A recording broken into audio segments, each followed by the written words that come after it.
हवेली की सच्चाई। यह कहानी एक छोटे से गांव की है जहां एक पुरानी हवेली खड़ी थी। हवेली ऐसी थी कि कोई भी उस रास्ते से गुजरते वक्त सिर झुकाकर जल्दी से निकल जाता। गांव वालों के मुताबिक यह हवेली लंबे समय से किसी के रहने लायक नहीं थी। किसी समय वहां एक राजा और उसकी रानी रहते थे, लेकिन एक रात रानी की रहस्यमय मौत हो गई और उसके बाद से हवेली में अजीब घटनाएं घटने लगीं। इस हवेली के बारे में गांव में एक डर था जिसे लोग किसी से भी शेयर नहीं करते थे। कहते थे रानी का भूत अब भी हवेली में बसा हुआ था।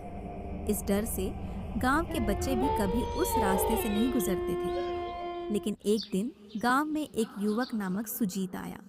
वह एक साहसी और रोमांचक व्यक्ति था जो हमेशा अजीब चीजों को जानने और अनुभव करने के लिए बेताब रहता था। जब उसने गांव वालों से हवेली के बारे में सुना तो उसकी उत्सुकता और भी बढ़ गई। क्या यह सच है? सुजीत ने एक बुजुर्ग से पूछा। बिल्कुल, बुजुर्ग ने कांपते हुए कहा। इस हवेली में बहुत कुछ ऐसा है जो तुम्हारे समझ से बाहर है। समीर ने उसका मजाक उड़ाया। बूढ़े लोग हमेशा डरते रहते हैं। और फिर वह हवेली की ओर बढ़ चला। रात का समय था जब समीर हवेली के पास पहुंचा। हवेली का दरवाजा धीरे धीरे चरचराकर खुला। अंदर का माहौल सर्द और गहरा था। समीर ने अपनी टॉर्च जलाई और धीरे धीरे हवेली के अंदर घुसा। हवेली की दीवारों पर पुरानी तस्वीरें लटक रही थीं, जो धुंधली हो चुकी थी। अचानक समीर को कहीं से एक सिसकी सुनाई दी। वह ठिठक कर रुक गया। क्या ये आवाज किसी इंसान की थी? वह डरते हुए आवाज की दिशा में बढ़ा। वह एक बड़े कमरे में पहुंचा, जहां एक पुराना पलंग पड़ा था। पलंग के पास एक बड़ी शीशी का दर्पण था, जो अपनी सापेक्षता खो चुका था। जैसे ही समीर ने उस दर्पण की तरफ देखा, उसका चेहरा धुंधला सा दिखाई दिया। अचानक पीछे से एक ठंडी हवा का झोंका आया और दर्पण में से एक महिला का चेहरा उभर आया। वह महिला धीरे धीरे मुस्कुराई और फिर अजीब तरीके से बोल पड़ी। तुम मुझे क्यों देख रहे हो? समीर का दिल तेजी से धड़कने लगा। तो तुम कौन हो? उसने डरते हुए पूछा। मैं रानी हूँ। महिला की आवाज में दर्द था।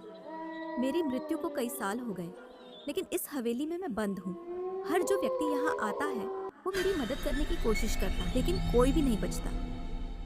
समीर ने गहरी सांस ली और कहा, तुम्हारी मदद हम कैसे कर सकते हैं? रानी की आवाज में गुस्सा था। तुम भी वही करोगे जो पहले सबने किया। तुम भी मेरी मदद नहीं कर पाओगे। समीर ने फिर से दर्पण में देखा, लेकिन रानी का चेहरा अब घिनौने रूप में बदल चुका था।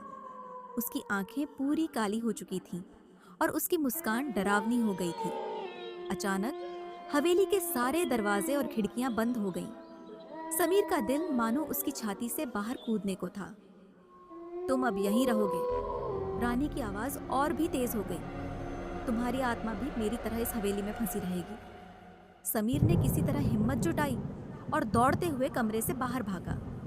उसके पीछे भूतिया आवाजें और अजीब सी हवाओं का झोंका आ रहा था।